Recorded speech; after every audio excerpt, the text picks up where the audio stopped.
40 minutes and focusing on autonomous driving. これから40分ぐらいご視聴いただいて、自動運転に関して説明いたします。The most important question always is, how will the future of mobility look like? 一番重要な質問、よくある質問というのは、モビリティ、将来のモビリティとはどういうことになっていくのかということだと思います。And we as BMW, we would like to share and shape the future, and we would like to present it, which you can find here, focused in the iNext with the ACES strategy. BMW ではこのような形で将来を形作っていきたいと思います。iNext というその戦略でいきたいと考えています。So what is ACES? ACES この ACES stands. とは何なのかということなんですが、この ACES と書いてあるんですが、What is ACES? ACES stands for autonomous, オートノマス、 connected, コネクティブ、 electrified, エレクトリファイ and shared. そしてシェア、この4つで、ACES ということがなります。So autonomous obviously is like autonomous driving behind it, highly autonomous driving.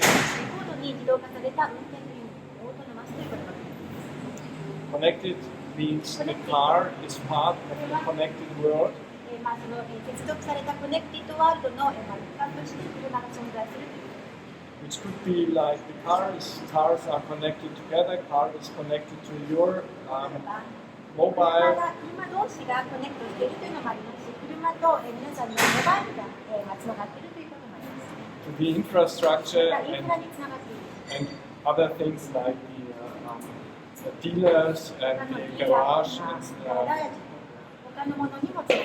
このようなもので全てのコネクティッドということです。 Electrified, I think it's also quite clear, which means that our cars are all able to drive by battery, fuel cell, and similar things. フュエルセルであるとか燃料セルであるとかバッテリーで走行できるということです。 And we also see a trend in the future that car is part of the shared economies, シェアエコノミーの一部になるであろうと考えています。 meaning cars can be shared between different users. いろいろなユーザーが車を共有していくことができるという社会です。 And also for the last thing, the sharing economy, autonomous driving can be an important puzzle stone. 非常に重要な一つのマイルストーンになっていくと考えています。 So let's focus a little bit more on autonomous driving. 自動運転についてもう少し焦点を当てて説明していきます。 What is needed to establish or to bring autonomous driving to the market? 市販が上司していくために何が必要なのかというところです。 First of all, obviously, you need a product. 商品がなければなりません。 Meaning a product, we have right now things like fleet, which is driving already highly and fully autonomously on the roads as a testing fleet. 今テストフリートとして Or 30% gross rate until 2025 and so on. So this is very important also for the development. So for me, as someone being in the R&D pre-development, that is a value of experience and feedback from the field customers. So there are many other OEMs who are announcing now a lot of new cars, but as we have been kind of pioneers with the i3 and the upcoming generation that we develop not only cars but also the components, this is really an asset we have to deduce from this experience the next generation.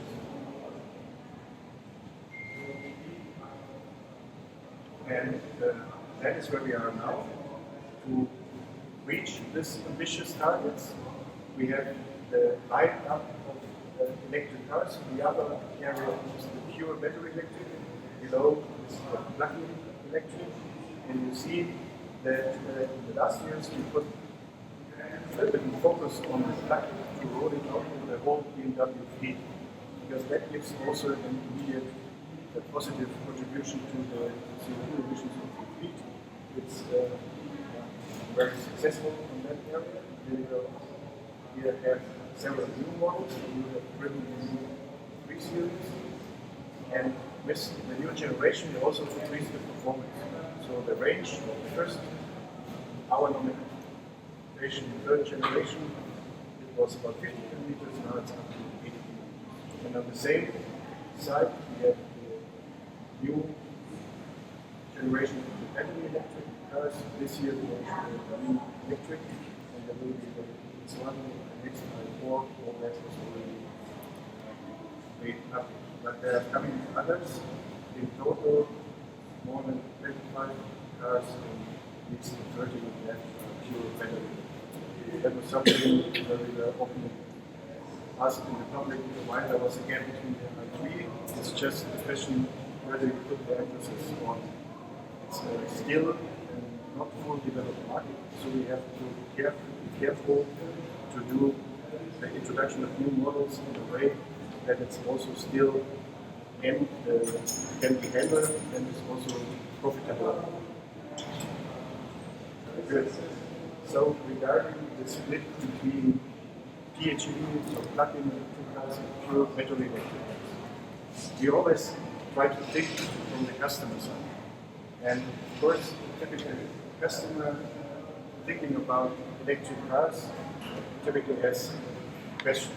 So what is my range? How far can I travel? Or where can I charge?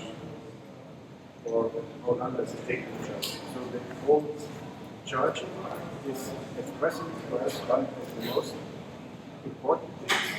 The customer has to experience the comfort during charging, which is similar at least to the feeling of a gasoline. And here, all OEMs, I think, have to work on that. Also, the governments and the infrastructure is there, that paying systems are exchangeable, that it's easy to charge whatever you want, sometimes to do. And in this transition phase, we believe that there are really two kinds of cars which make sense on the market because it fits to the customer needs, to the different customer needs which are there. So there might be customers who have only one car, so they cannot accept that there's no possibility to do also long distance travel. And on the other hand, there might be situations in the future that entering some cities you need an electric car because there might be some legal constraints. And therefore, the plug-in hybrid, which allows up to 80 kilometer electric range, but still with gasoline and the engine, the long range trip might fit to those. And on the other hand, someone who's just small daily distances to go, commuting from home to work, or living in big cities, mega cities, and so on. Here, a pure battery electric car is fully sufficient driving pleasure running this car. And that is true for both plug-in electric and battery electric. So performance is guaranteed. Now, to have this increase in volume for these electric cars and to be still profitable, you need a very well balanced, standardized building block for the components of the drivetrain. So if you have individual variants for all single cars, it might be very difficult, very costly. So our approach is to have a standardized building block of the main components of electric cars, which are the e-motor, power electronics, and especially also the battery pack. And for the e-motor, power electronics, our approach is to have this very highly integrated e-motor, gearbox, and power electronics in one housing, and scale in power within the same technical concept. And the same we do on the battery side. So we have different kinds of cars. We have plug-in cars, as the topic of today, where the battery pack is not as large, it has limited range, and is located, say, over the axle under the rear seat. So we have a typical shape, kind of saddle, which is fitting to the car architecture. Typical difference between SUVs, which are a little bit higher, and then sedan and coupes, which are lower. And this is reflecting different weights, set values of the battery pack, and to fill it to an optimum, we have different cell weights. But the principal building blocks and the structure, how it's done, is identical. So we have always the structure that we have individual cells, ICYMI cells, which we buy from cell suppliers, Samsung, CATL, and others, but everything else, like the modules, which form the battery pack itself, and also the software, the battery management system, is developed and produced within BMW. And the battery pack consists of individual modules. Here there's a picture of such a module. There are different cells. You need a fixture, you need some cell contacting system, you need some electronics to measure voltage, temperatures, and this all here from the upper side is really fully within BMW. Also design, development, production. The cell has also internal components, so-called general, which is the subcomponents, anode, cathode, separator, and the battery, and then the materials which are here used to store the electric energy has a high influence on the performance and the cost.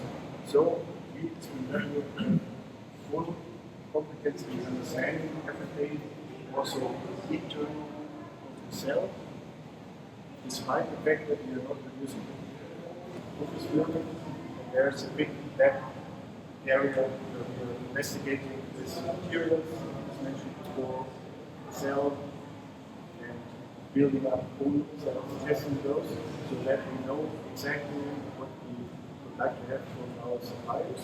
They can also predict on a really quite long timeline what is the best solution for BMW. So we are not buying cells from stock because just the supplier is offering to us. We are defining exactly the product we would like to have, and to do so we need this know-how competence which is located here. Situations will improve the materials, the filling factor, the cell, the back, a lot of things. And on the other hand, we have cost decrease, which is also improvements in materials, in less expensive components, also in, let's say, care. Cost of battery system is mainly given by the cell. So about 80% of the full battery cost is dominated by the battery cell. We have to improve this year as well. So 20% is not nothing. So we have to work on this 20%. That's done today using larger cells, larger modules that need reduce the number of subcomponents which do not directly contribute to the storage of this dimension. Today, there lithium as a source of transport, there's nickel, cobalt, manganese, and some of these materials are critical in the sense are they available in the right amount and to the right price. Cobalt is very price sensitive, so we try to avoid cobalt in the development. On the other hand, cobalt is very often criticized because there are some mines, for example in Congo, Africa, which do not stick to reasonable standards in terms of safety or labor environment, also environment. And therefore, we take care as BMW that in our batteries there are no critical materials from critical sources. We do this by requesting that from our cell suppliers, but we do even securing materials about ourselves so that we can be 100% sure. Then we have to optimize, of course, the cell design as mentioned before, but also the production. The CO2 footprint is very important. So an electric car has to be sustainable and reduce reduce this over life cycle. And it's doing that for sure during the driving, but it has also, or we have also to take a look that we reduce this in the production of the subcomponents going into the